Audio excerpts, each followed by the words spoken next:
Speaking of danger, in today's episode of Are the Left Just a Dangerously Violent Bunch of Whack Jobs? The Dems, with their 27% approval rating in the States at the moment, have decided the way they're going to dig themselves out of this hole is to launch a speaking tour featuring the most radical elements in their party, namely Rep AOC and Bernie Sanders. They're going on a speaking tour, speaking against oligarchs, and it doesn't take a genius to figure out who those oligarchs are, namely Musk and co. They're doing this, of course, in conjunction with the domestic terrorists currently running rife on Elon Musk's biggest company, Tesla, in which 60% of his wealth is wrapped up. So here's AOC speaking at her own rally, and check out what someone in the crowd yells out. And oligarchs will back his campaigns and bankroll those of his allies. They scratch his back and he scratches theirs, and all of us are left behind. Because a French Revolution reference with that sign on the stage is A-OK if you're the Democrats. Notice the distinct absence of any whoa, no, mate, we're not about that. No, she just continues on like nothing happened. Let's check in with another Democratic rep, Shelby. She's Jasmine Crockett, and not a violent person at all, you'd think, to watch this interview. I think that you punch. I think you punch. I think you're okay with you okay with punching. You know, I think, and I love Colin, and I think towards the end he started to punch a little harder. But, like, it's Ted Cruz. I mean, like, this dude has to be knocked over the head, like, hard, right? Like, there is no niceties with him, like, at all. Like, you go clean off on him, right? Oh, it's perfectly okay to threaten physical violence against the Secretary of State because we don't like him. He's on Trump's team. So, yeah, just whack him in the head as hard as you can. And before you think this is just limited to the radicals in the Democratic Party, some of the most popular talk show hosts in the United States of America are also featuring these stories regarding the takedown of Elon Musk to massive applause in their audiences. They're taking to the streets or the parking lots. Tonight, the FBI and ATF now investigating multiple cases of possible arson targeting Teslas and Cybertrucks. This dramatic video shows multiple cars in flames.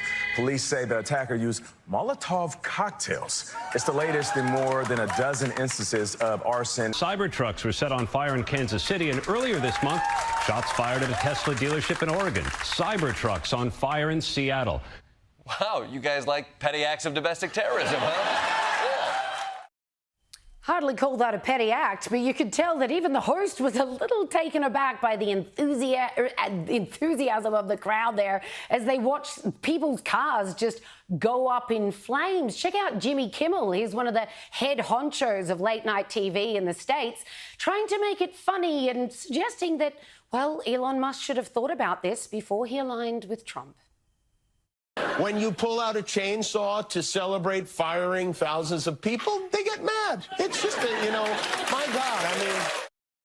They get mad. They might start burning your businesses to the ground with Molotov cocktails. You know, what were you expecting, Elon Musk? Ladies and gentlemen, the party of joy and tolerance, just supporting the physical takedown of not only Elon Musk as a person.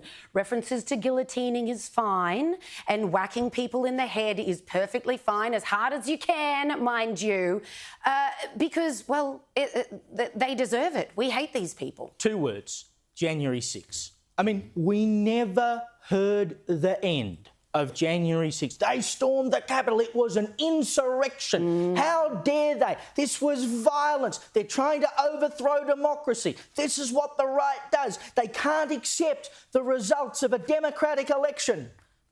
And now we have this. We have them going around setting cars on fire, bombing car dealerships, saying that people should face the guillotine, going around, some of the attendees at these rallies going around saying that, you know, Donald Trump should swing like Mussolini. And on it goes. Oh, yeah, that's fine. I mean, January 6th was so bad that Donald Trump should be not allowed anywhere near the White House ever again.